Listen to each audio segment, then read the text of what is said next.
Ndugu zangu katika Kristo, tumsifu Yesu Kristo. Karibuni katika tafakari ya Dominika ya 29 ya mwaka C wa kanisa. Wazo linalotuongoza leo katika Dominika hii ni usichoke, omba.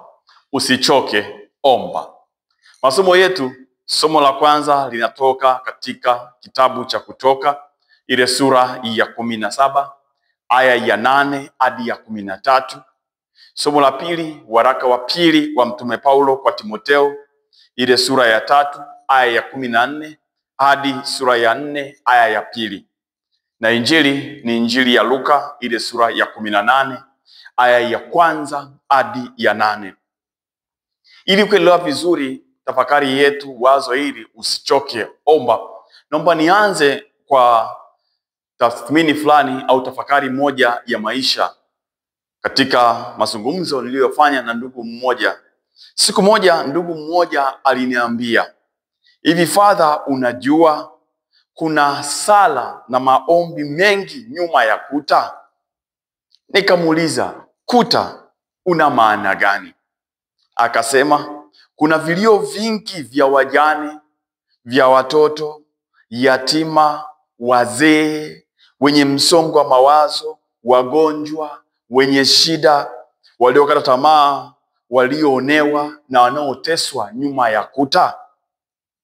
Vilio vya sara vya watu hawa, unajua, viko nyuma ya kuta za mahospitali, nyuma ya kuta za magereza, nyuma ya kuta za nyumba, nyuma ya kuta za makanisa, na wengine vilio vyao vimefunikwa na kuta za mioyo yao. Wanaonekana kwa nje wanatabasamu, ila kwa ndani wana vilio, sala na maombi makubwa sana kwa Mungu.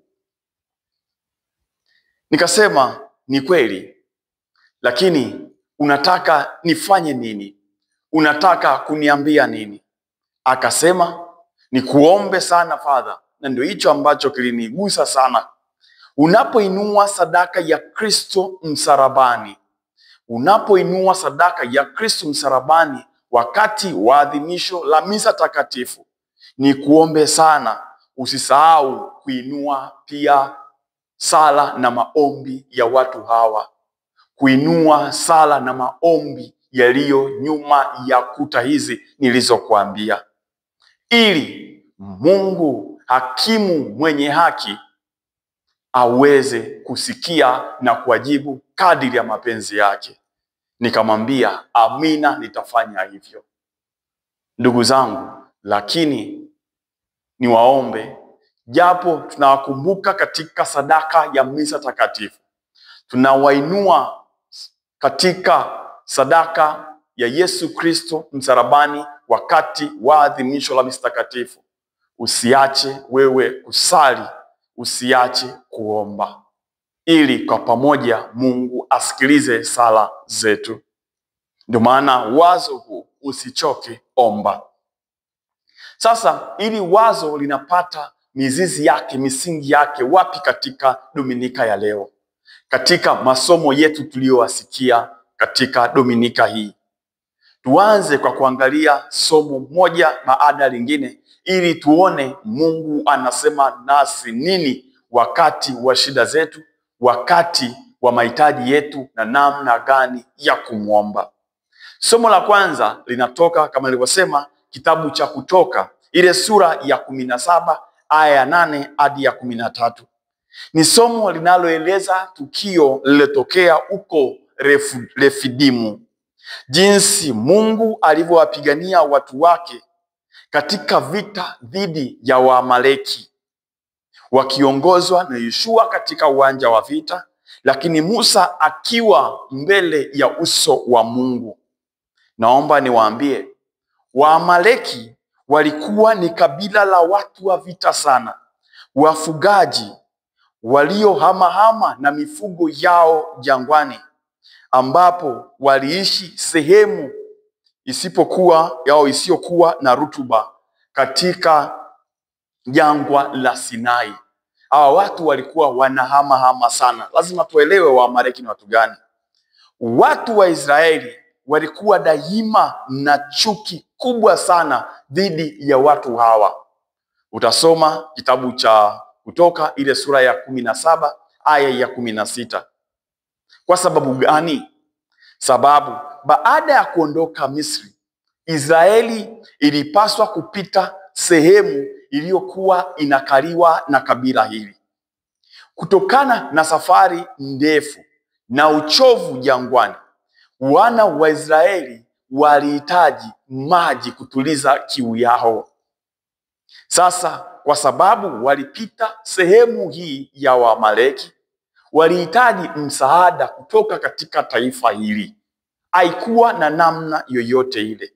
Lakini badala ya kuwasaidia, tusikia katika somo, hawa Waamaleki waliwavamia wana wa Israeli kutoka nyuma na kuanza kuwaua. Wale waliokuwa wamechoka, wale waliokuwa wamedhoofu na safari. Ndipo sasa wana wa Israeli kwa pamoja sasa wanarudi nyuma ili kupambana. Niwaambie, vita hii hawakuisahau hawa wana wa Israeli, na ilitakiwa waikumbuke na wasimwache Mungu aliyewapigania katika vita hii walipokuwa wamechoka, walipokuwa na kiu. Utasoma kitabu cha Kumbukumbu la Torati ile sura ya 25 aya ya 17 hadi ya 19. Inaeleza vita hivi. Mungu anaamuru Musa ainue fimbo.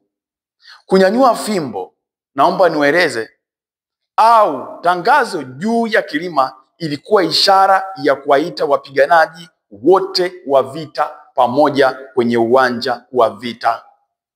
Utasoma kitabu cha nabii Isaya ile sura ya 5 aya ya 26. Fimbo ilimaanisha kile ambacho bendera kwa sasa hivi kinamaanisha. Fimbo ya Mungu sasa inamaanisha Musa anamuita Bwana vitani. Bwana yupo vitani. Maadamu fimbo inanyanyuliwa kama bendera. Tumesikia Musa akinyanyua mikono juu, wana wa Israeli wanashinda. Akishusha, wana wa Israeli wanashindwa. Naomba niwaambie kitu ambacho hapa lazima tukielewe vizuri.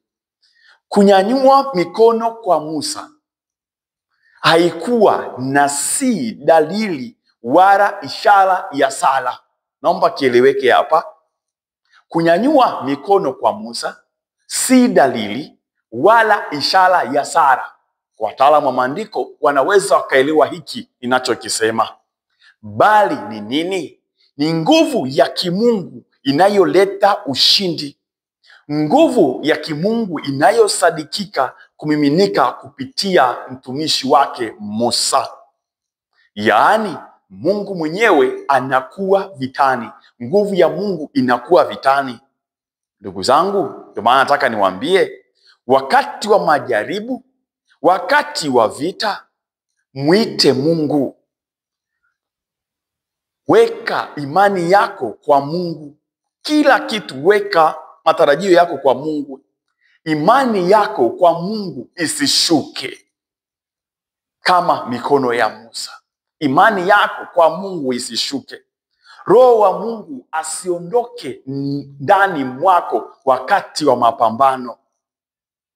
Naye Mungu akutie nguvu, hakika utashinda. Wakati mara nyingi wa vita, lazima Roho wa Mungu akae ndani mwako. Roho atakayekupa uvumilivu, subira na moyo wa ujasiri wa kutambua kwamba Mungu yu pamoja nawe katika yale unayopitia. Yu pamoja nawe na anasikiliza sala zako. Ile Roho ya Mungu, uwepo wa Mungu ndani mwako ndicho hiki.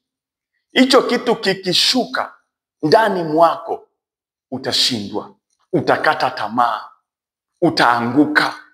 Ila hiyo Roho ikiwa ndani mwako, amini usiamini, hata kama vita itachukua muda mrefu kiasi gani, bado ushindi utabaki, furaha itabaki ndani mwako, kwa sababu utajua vita si vyako, vita ni vya Bwana. Ndio maana maandiko yanasema hivyo, vita si vyako, vita ni vya Bwana, usiogope wala kufadhaika. Kitabu cha pili cha Mambo ya Nyakati, ile sura ya 20 aya ya 15.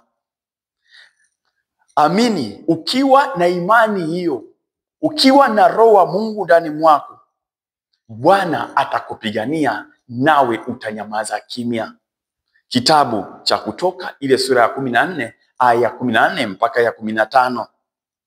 Ndio maana mzaburi katika wimbo wa katikati anasema, msaada wangu u katika Bwana aliyezifanya mbingu na nchi.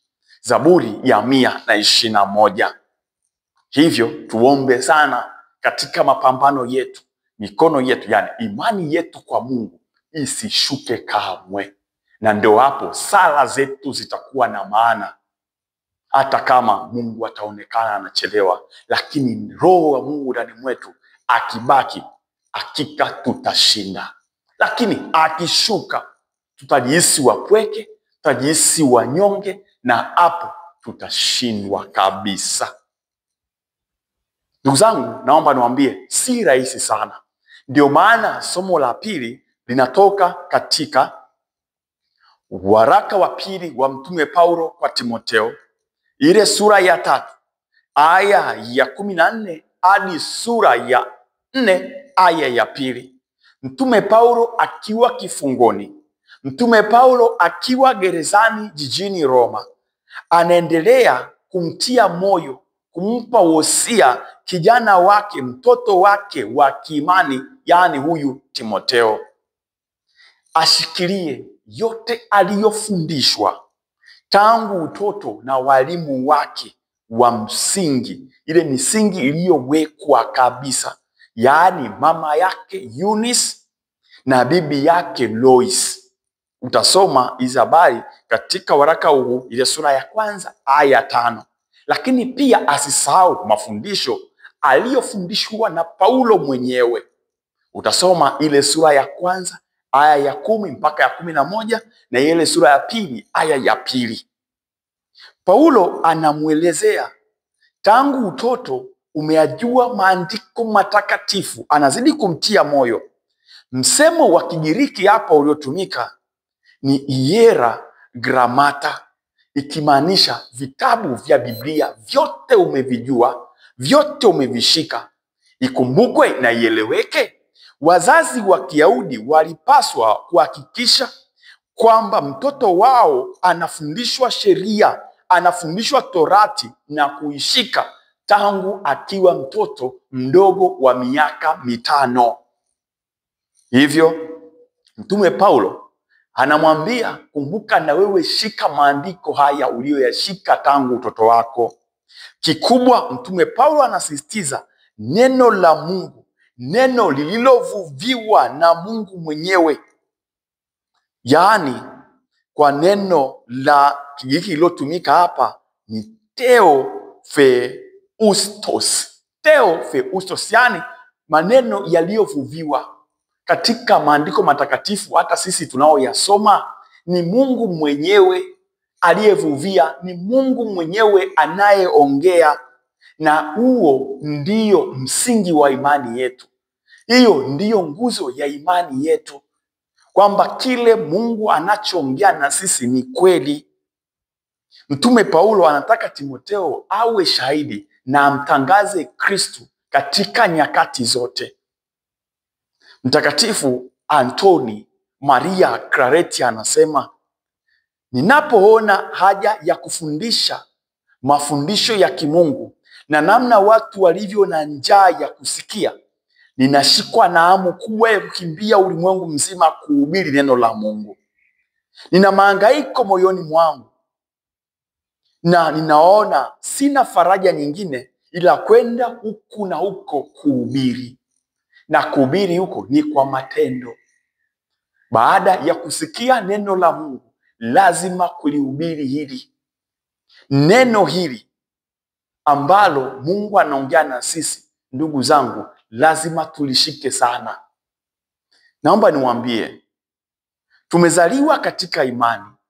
Tumesikia maandiko. Tumesikia maneno ya Yesu. Tumesikia Kristo akiongea na sisi.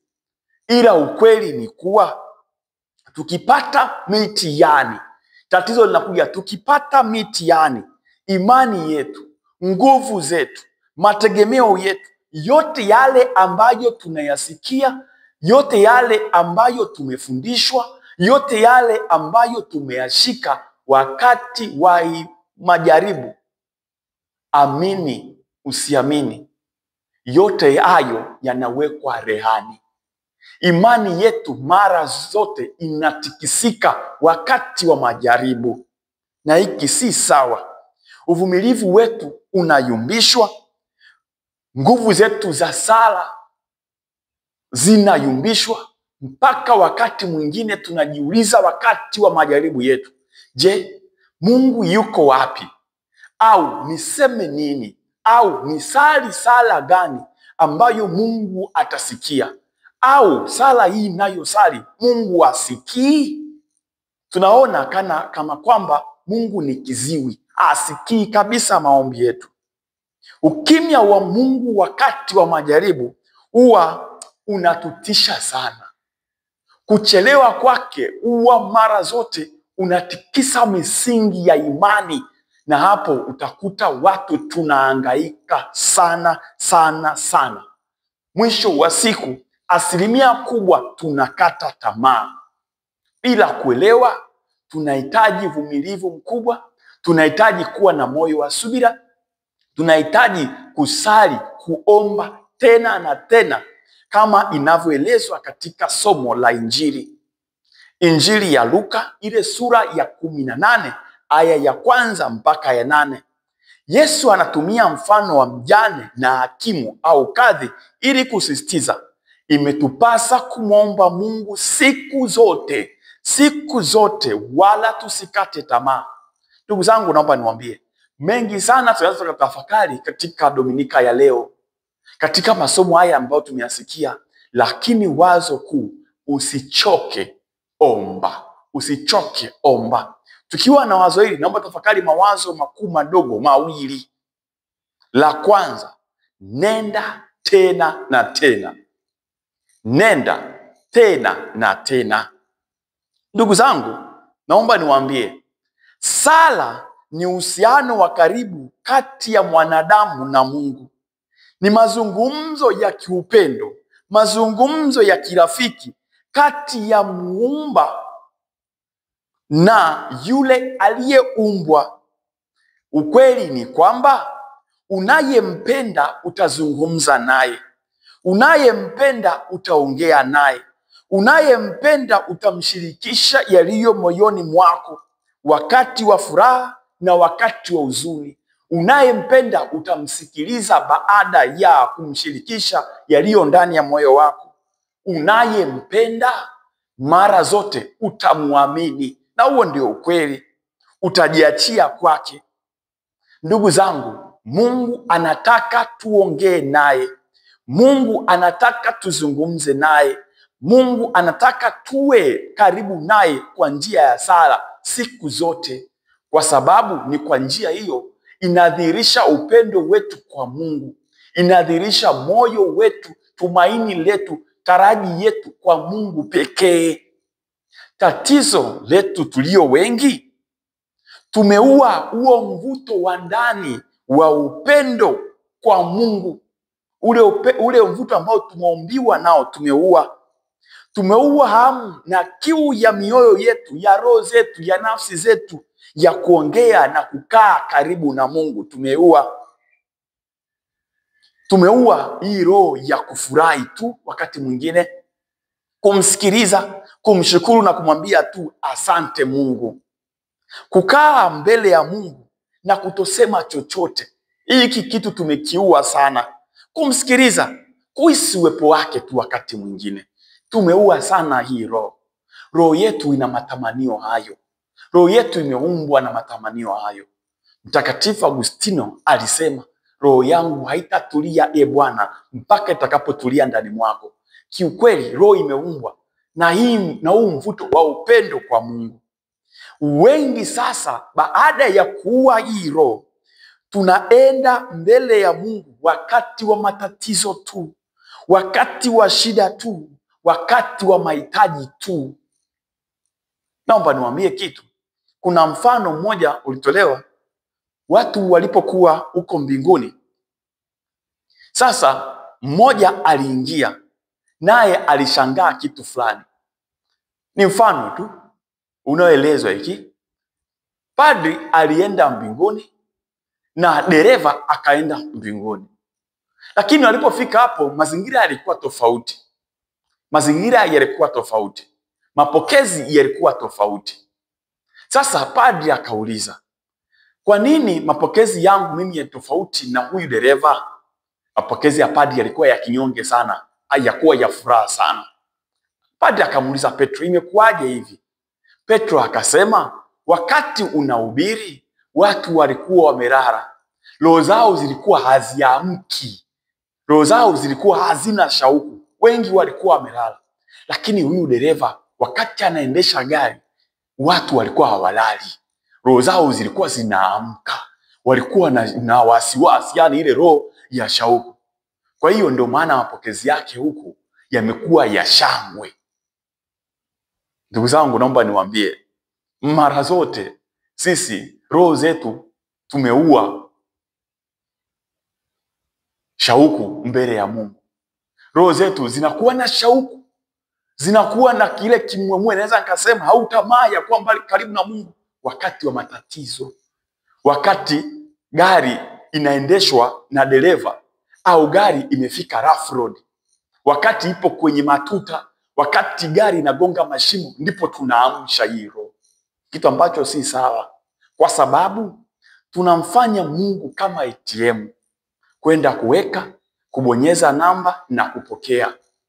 Tunamfanya Mungu kama kimbilio wakati wa shida, kama tegemeo wakati wa shida. Tunamfanya Mungu kama spare tire ambalo tunalihitaji tu wakati tumepata pancha. Hii si sawa kabisa, ndugu zangu, naomba niambie. Hata mzazi unayemwendea wakati wa mahitaji, wakati wa shida, inamuumiza. Hata rafiki anayekutafuta mara zote au kupigia simu wakati wa shida, anakuwa ni chukizo, apendezi. Hivyo hivyo ndugu zangu, mbele ya Mungu tunapoenda muda wote wakati wa shida, hii inaitwa sara ya kitoto, sara ya kupokea tu. Mtoto mara nyingi, saa nyingine watoto anaweza akalia tu wakati ana mahitaji. Si sawa. Ila kiukweli Mungu si mwanadamu. Licha ya udhaifu wetu huo, lakini bado Mungu anatupenda, bado anatupokea na kutujalia mahitaji ya nafsi zetu kadiri ya mapenzi yake. Kikubwa twende tena na tena, tena na tena. Na ni katika somo la Injili tumesikia Yesu anatufundisha kitu kikubwa sana, kwamba imetupasa sisi kusali bila kukata tamaa. Kwa sababu mara zote tunakata tamaa mapema tunaposali, tunaishiwa nguvu mapema maombi yetu yanapoonekana hayaleti majibu. Yesu anasema wazi kabisa katika mfano wake ambao tunaweza kuchota mafundisho mengi. Katika mji ule palikuwa na kadhi. Sikiliza, sifa za kadhi yule zinatajwa: amchi Mungu wala ajali watu. Kwa na maneno mengine, huyu kadhi hana huruma wala roho wa Mungu wala hofu ya Mungu haipo ndani mwake. Huyo ni mtu hatari sana. Omba sana katika safari yako ya maisha usikutane na mtu wa namna hiyo, mtu asiyemcha Mungu wala mtu asiyejali watu. Omba sana usikutane na bosi, rafiki, mke, mume, mchumba, ndugu, yoyote yule wa karibu yako ambaye hana roho wa Mungu, ajali wala aogopi wala athamini utu. Huyu mtu ni kama mnyama fulani, lakini wengine ni zaidi ya mnyama. Ndugu zangu, nasema hivi kwa sababu wengi tumewakutana na watu wa namna hii. Ofisini unaweza ukapata tatizo, ukamfuata bosi wako kuomba ushauri, ruhusa au hata kapesa kadogo tu kwa ajili ya kukidhi mahitaji yako, lakini jibu atakalokupa utajiuliza mara mbili. Wengi wamepata majibu ambayo wanajiuliza, hivi huyu ni mtu kweli? Huyu ni bosi kweli? Huyu anastahili kuwa hapa kweli? Wametendewa vitu na watu walio juu mpaka unasema kabisa huyu si mtu bali ni kama mnyama. Omba sana usikutane na mtu wa namna hiyo ambaye ana roho ya Mungu ndani mwake. Anaweza akakufanya kama binadamu anavyomfanya kuku au paka au nguruwe au mnyama yoyote au mbwa tu. Ni mtu katili sana. Wengi wamekutana na watu wa namna hii ambao wako juu yao, wanawatendea mpaka wanajiuliza, hivi huyu mtu amekaa hapa ni mtu kweli? Ni mtu kweli? Anamcha Mungu kweli? Anasali kweli? Ndugu zangu, ogopa sana usikutane na watu wa namna hii. Nyumbani kuna watu wamefanyiwa vitu hadi wanajiuliza, hivi huyu ni mume kweli? Huyu ni mke kweli? Huyu nimekutana naye kweli? Huyu nilifunga naye ndoa kweli? Huyu tulikaa madhabahuni na kusema tunapendana kweli? Au ni shetani huyu? Omba sana usikutane na mtu wa namna hii. Unakutana na mtu mnakuwa marafiki, lakini anakufanyia kitu mpaka unajiuliza na kulaumu ile sana wakati ulipokutana naye. Omba sana, nasema usikutane na mtu wa namna hii. Niwaambie mbaya zaidi sasa. Huyo mtu mnyama, huyo mtu mwenye roho hii asiyemcha Mungu wala kujali watu, anakuwa ni yule ambaye ni tegemeo. Yaani hauna namna, bali ni yeye unayemhitaji ili mambo yako yaende. Inahitaji imani kubwa sana, inahitaji uvumilivu kama wa huyu mjane. Ndugu zangu, naomba niendelee kusema hivi ili uweze kuelewa. Neno mjane, Yesu anasema katika mji ule kulikuwa na mjane. Sasa neno mjane hapa kwa tafsiri sisi ya Kiebrania ni asiyeweza kusema. Neno lilotumika, huyu hana cha kutegemea isipokuwa huruma ya huyu asiye na huruma, utu wa huyu asiyekuwa na utu, haki ya huyu asiyekuwa na haki. Sikiliza lakini anachofanya huyu mjane. Alimwendea kadhi huyu tena na tena, mpaka kadhi akasema, ingawa simchi Mungu wala sijali watu, kwa kuwa mjane huyu anasumbua, nitahakikisha nampatia haki yake, ama sivyo ataendelea kuja hadi kunichosha. Kwa maneno mengine, kwa kuwa mjane huyu anakuja tena na tena, nitampatia haki yake. Kristo anasema wazi kwa maswali mawili. Na Mungu je, atawapatia haki yake wateule wake wanaomlilia mchana na usiku? Je, atakawia kuwasaidia? Naomba nikwambie ndugu yangu, hasa wale wanaokata tamaa au nakuwa na mashaka juu ya majibu au juu ya yale ambayo Mungu anaonena nao au kile ambacho Mungu amewaahidi, niwaambie kuwa na hii roho ya mjane. Mjane alienda tena na tena, alisumbua kwa mwendo wa kwenda na kurudi, akuchoka wala akukata tamaa. Sala, maombi ni si safari ya mara moja, ni safari ya tena na tena. Sala si ya msimu tu, sala si ya Jumapili tu, sala si ya shida tu, ni tena na tena. Usichoke kusali, usichoke kuomba. Acha watu wakuone kichaa, acha watu wakuone umechanganyikiwa, acha watu wakuone kana kwamba haueleweki. Ila wewe mbele ya Mungu sali, omba kama Hana. Alionekana ni mlevi, lakini roho yake aliinua kwa Mungu. Hivyo omba mchana, omba usiku, Omba ofisini, omba kitandani, omba safarini, omba tena na tena, usichoke. Omba tena na tena. Ndugu zangu katika Kristo, wazo dogo la pili ni kukawia si kukataa. Kukawia sio kukataa. Ndugu zangu, tumesikia kadhi kama alikataa, alikuwa anakataa hivi. Alikuwa anachelewa kumpatia mjane haki yake. Lakini mwisho, kwa sababu ya uvumilivu, kwa sababu ya moyo wa huyu mjane, alimpatia haki yake. Wakati fulani tunaweza tukasali tena na tena, tukaona kana kwamba Mungu anachelewa, Mungu anakataa, Mungu anakawia. Lakini tukumbuke kama Mtakatifu Augustino anavyosema, Mungu acheleweshi kwa kukataa, bali anaongeza tamaa zetu, anapanua roho zetu na kutufanya tuwe tayari kuthamini na kupokea zawadi. Mungu anatutayarisha kupokea zawadi.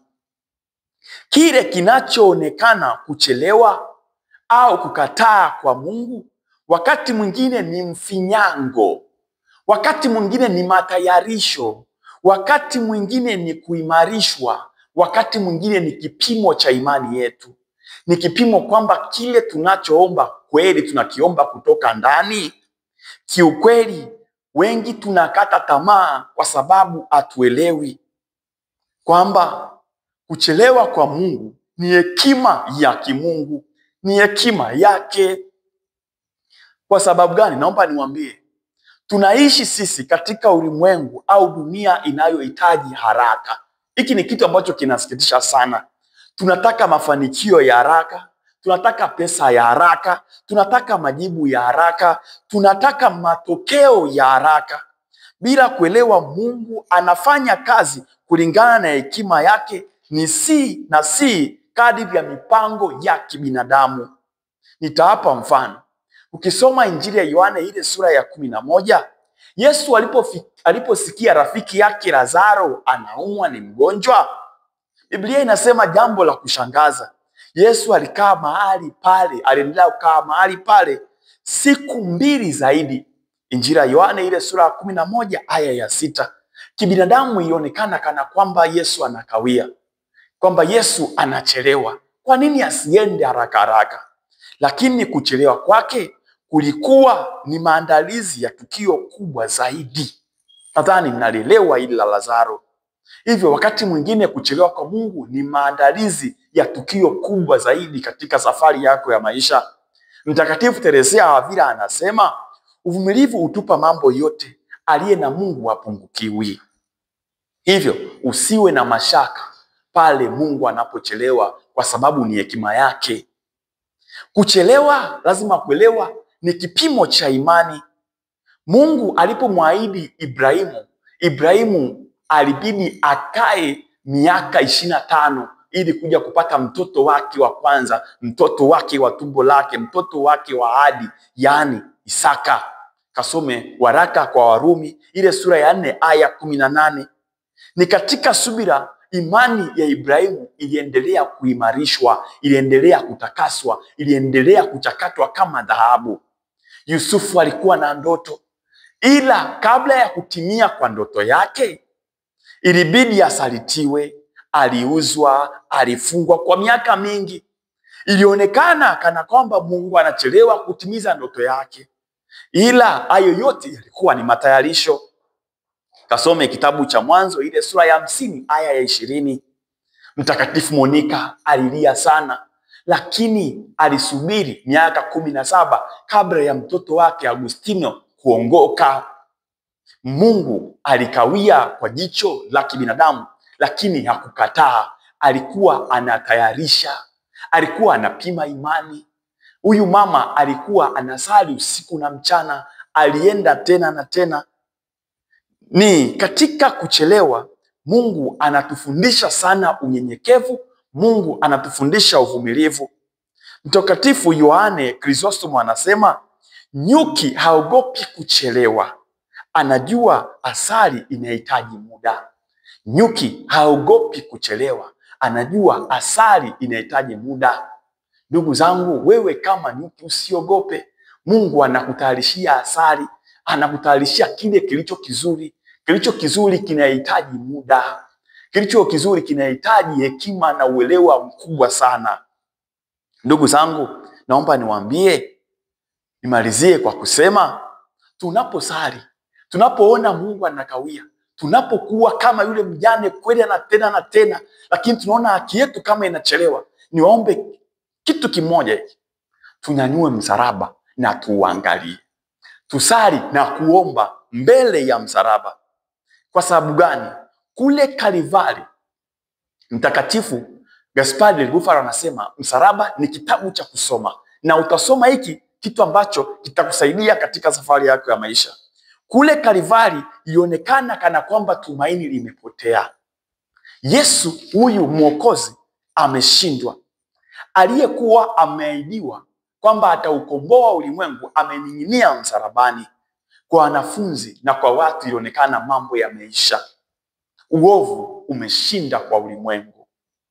Kaburini waliweka mpaka jiwe kwamba mambo yameisha.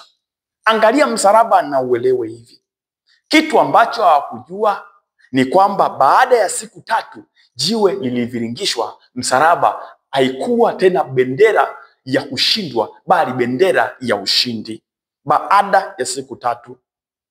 Kwa hiyo Ijumaa Kuu ilikuwa ni matayarisho ya Pasaka.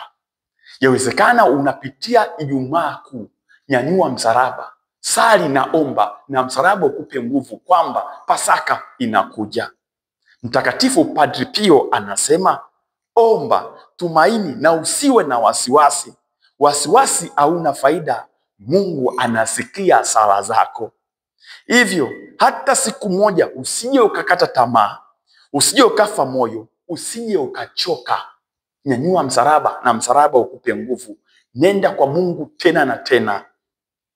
Mungu anakupenda.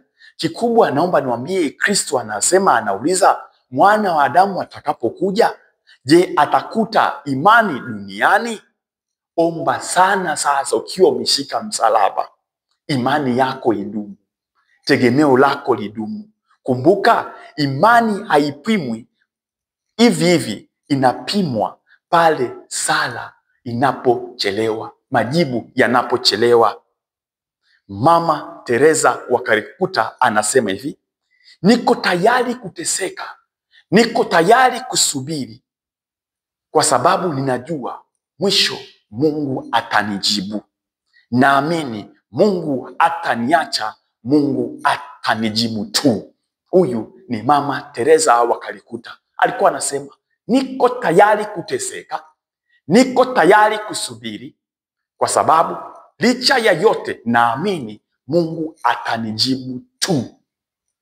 Hii imani ibaki pamoja nawe. Hii imani idumu ndani mwako. Amini kwamba Mungu hata kuacha wewe na familia yako. Mungu hataacha mgonjwa wako. Mungu hataacha yale unayoyaomba. Mungu hataacha kusikiliza. Mungu si kiziwi. Mungu si kipofu kwamba haoni. Mungu hataacha kukushika mkono na kutembea nawe katika mitihani, katika moto unaopitia. Mungu atakujibu. Maisha yako hayataishia Ijumaa Kuu, bali yataishia Pasaka. Nawe utamtukuza Mungu milele na milele. Amina. Omba sana, usije ukakata tamaa. Na majibu ya Mungu yakionekana yanachelewa, omba sana, imani yako kwa Mungu isiyumbe. Omba sana, imani yako kwa Mungu isiyumbe. Hata siku moja akili yako isije kakwambia Mungu hasikii, Mungu haoni. Ukatoka sehemu moja kwenda sehemu nyingine, ukatoka kwa mtu huyu kwenda kwa mtu huyu, ukatoka kanisa hili kwenda kanisa hili, ukatoka hapo ukaenda kwa waganga, ukashiriki vitu vingine ambavyo baadaye ukaja kujuta. Imani yako ibaki, imani unayoikiri kila Jumapili, imani ulioishika tangu utoto wako, imani uliobatizwa nayo ukaikiri wakati wa kipaimara chako, wakati wa kuimarishwa kwako. Hapo utamtukuza Mungu, nawe utamuona Mungu, nawe utakuwa unaimba sifa kwa Mungu milele na milele. Amina. Tumsifu Yesu Kristo.